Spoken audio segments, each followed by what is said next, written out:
আসসালামু আলাইকুম। আজকে আবার ঘাসের জমিতে আসলাম। এই যে ঘাস লাগাইছিলাম যেগুলো দেখেন, এর আগে লাগানো ঘাসগুলা বড় বড় হয়ে গেছে।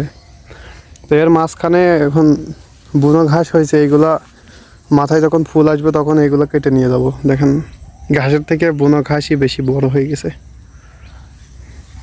তো এই ঘাসগুলা কিছুদিন পর কেটে ফেলবো, এই মাঝখান থেকে পরিষ্কার করে দেবো লাইনগুলা। তারপরে আবার সার দিতে হবে। ওই দিন কিছুদিন আগে লাগাই দিয়ে গেছিলাম, মাসখানেক আগে। এই সেই ঘাস, আর এগুলো আগের সেই বড় ঘাসগুলো।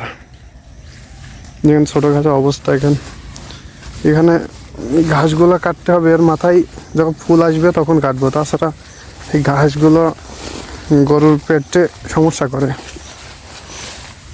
দেখেন ঘাস, এইদিকে মাশাল্লাহ এই ঘাসগুলো অনেক বড় বড় হয়ে গেছে। এইগুলো কাটার মতো হয়ে গেছে। ইনশাল্লাহ এগুলোর ভিতরে এগুলো কাটা শুরু করে দেবো। আর এটা ভুট্টার জমি।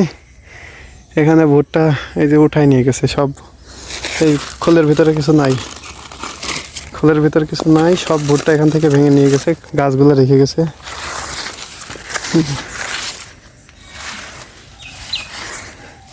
আর এইটা আমার ঘাসের জমি। এই দিকটা হচ্ছে বড় ঘাস, এখান থেকে কাটা শুরু করছি। এইটুকু কাটা হয়েছে, এই ঘাসের গেজিগুলো রেখে দিছি যেন আস্তে আস্তে ওইদিকে কাটতে কাটতে এইগুলো বড় হয়ে যায়। যে ঘাস বৃষ্টি হওয়ার পরে সব পড়ে গেছে। খাড়া যেগুলো ঘাস খাড়া হয়েছিল, দাঁড়াইছিল, এগুলো ঘাস সব পড়ে গেছে।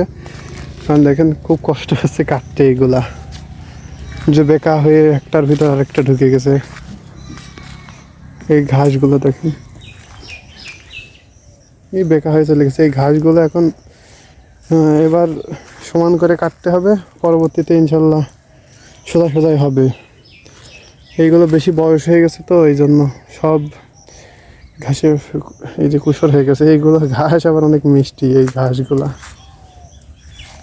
যে এদিকে কাটা হয়ে গেছে, কালকে এই দিক থেকে কেটে নিয়ে গেছি। কালকে একবারে বেশি করে কেটে নিয়ে গিয়েছিলাম, এই জন্য আজকে আর কাটতে আসি না। আজকে এই ঘাসগুলো দেখতে আসলাম। এখানে ঘাস এইদিকে পরে লাগানো। এইটুকুতে 15 খাওয়ালাম একটা গরু তো। তো আজকে এই পর্যন্তই। সবাই ভালো থাকবেন। আল্লাহ হাফেজ।